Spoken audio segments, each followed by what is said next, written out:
Movie marathon date. സിനിമ കാണലോട് സിനിമ കാണും. അതിനെന്താ പറയാ? Back to back movies marathon. ഈ സാറ്റർഡേ ഞാനും സൂര്യയും കൂടി തിയേറ്ററിൽ കാണാൻ പെൻഡിങ് ഉള്ള മൂവീസ് എല്ലാം പോയി കാണാമെന്ന് തീരുമാനിച്ചു. ഫ്രൈഡേ തന്നെ ടിക്കറ്റ്സ് എല്ലാം ബുക്ക് ചെയ്ത് വെച്ചു. അങ്ങനെ രാവിലെ തന്നെ ഇറങ്ങി നേരെ പോയത് എടപ്പള്ളി വനിതാ തിയേറ്ററിലേക്കാണ്. കാണാൻ പോയത് ദുരന്തർ 2 ആയിരുന്നു. രൺവീർ സിംഗിന്റെ ഓറ ഒരു രക്ഷയില്ല. സ്ക്രീനിൽ ഓരോ തവണ എക്സ്ട്രീം വയലൻസ് വരുമ്പോഴും സൂര്യ നഖം വെച്ച് അമർത്തി എന്റെ കയ്യിലെ തൊലി പോയതൊഴിച്ചാൽ ഹൈലി സാറ്റിസ്ഫൈഡ് ആയ തിയേറ്റർ എക്സ്പീരിയൻസ് ആയിരുന്നു. മറ്റൊരു സന്തോഷം എന്താണെന്ന് വെച്ചാൽ നോർമൽ റേറ്റിൽ നമുക്ക് ഇവിടുന്ന് ചായയും പപ്സൊക്കെ കഴിക്കാം. അങ്ങനെ സിനിമ കണ്ടു കഴിഞ്ഞ് അടുത്ത സിനിമ കാണാൻ നേരെ സെൻട്രൽ സ്ക്വയർ മാളിലേക്ക്. അവിടെ പോയി KFCന്ന് ലഞ്ച് കഴിച്ചു. പിന്നെ ഒരു ബുക്ക് എക്സ്പോ ഉണ്ടായിരുന്നു, അതിനും കയറി. പിന്നെ സിനിമയ്ക്ക് കയറുന്നതിന് മുന്നേ ഒരു ചായ കുടിച്ചു. Not my cup of tea എന്നത് ലിറ്ററലി സത്യമായ നിമിഷമായിരുന്നു അത്. അതിനുശേഷം സിനിപോഡിസിൽ സിനിമയ്ക്ക് കയറി യൂത്ത് സിനിമ കാണാനായിരുന്നു വന്നത്. നല്ലൊരു ക്യൂട്ട് മൂവി എന്ന് പറയാം. ടീനേജ് ലവ്, ഫ്രണ്ട്ഷിപ്പ് എല്ലാമുള്ള ഒരു റിലാക്സ് മൂഡിൽ കാണാൻ പറ്റിയ ഫീൽ ഗുഡ് സിനിമ.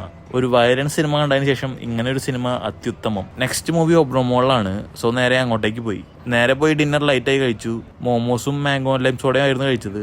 ഈ പടം കാണാൻ ഞാൻ കുറച്ച് എക്സൈറ്റഡ് ആയിരുന്നു. കാരണം അതിന്റെ പ്ലോട്ട് അത്രയും ഇൻട്രസ്റ്റഡ് ആണ്. പ്രൊജക്ട് ഹെൽമേരിയാണ് സിനിമ. ഒരു സ്ലോ പേസിൽ നല്ല കുറച്ച് കോമഡി ഉള്ള, എക്സൈറ്റ്മെന്റ് തരുന്ന, ഇമോഷണൽ ആയ ഒരു സയൻസ് ഫിക്ഷൻ മൂവി. നല്ലൊരു സിനിമാറ്റിക് എക്സ്പീരിയൻസ് ആയിരുന്നു ആ ഒരു സിനിമ. അങ്ങനെ മൂവി മാരത്തോൺ അവിടെ അവസാനിച്ചു. ഇനി നേരെ വീട്ടിലേക്ക്. പോകുന്ന വഴി ഒരു ചായയും കുടിച്ച് കണ്ട സിനിമകളെ കുറിച്ച് ഇത്തിരി സിനിമാ വർത്താനങ്ങളും പറഞ്ഞ് വീട്ടിൽ ചെന്ന് കയറി. ഞങ്ങളുടെ ആദ്യത്തെ മൂവി മാരത്തോൺ ഡേറ്റ് ആയിരുന്നു ഇത്. അത് രണ്ടുപേരും നന്നായി തന്നെ എൻജോയ് ചെയ്തു. ഞങ്ങൾക്കും ഇതൊക്കെ ഇടയ്ക്ക് ട്രൈ ചെയ്യാവുന്നതാണ്. അപ്പോൾ അടുത്ത വീഡിയോയിൽ കാണാം.